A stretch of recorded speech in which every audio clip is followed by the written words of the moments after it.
અખંડ ભારતના પશ્ચિમ છેડે વસેલું અને દેશના નકશામાં સિંહ ગર્જના કરી આપણી વિરાસત અને સંસ્કૃતિના વિરાટ દર્શન કરાવતું રાજ્ય એટલે આપણું ગુજરાત।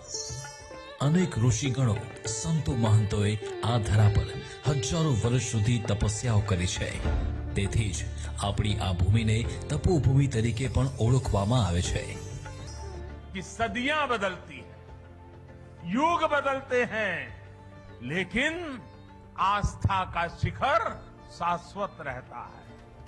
તપોભૂમિ ગુજરાત ગ્રંથ વિમોચનના કાર્યક્રમમાં આપણી સૌની સાથે મંચ ઉપર ઉપસ્થિત પૂજ્ય શ્રી દિલીપદાસજી મહારાજ, પ્રસિદ્ધ કથાકાર શ્રી લંકેશ બાપુ, શ્રી દેશના યશસ્વી વડાપ્રધાન નરેન્દ્રભાઈ મોદી સમર્પિત પથ્થર બોલતા હૈ તપોભૂમિ ગુજરાત એક એવો ગ્રંથ જે સાંસ્કૃતિક, ધાર્મિક અને સામાજિક ધરોહરની સાથે સર્વોત્તમ ટેકનોલોજીથી સજ્જ છે।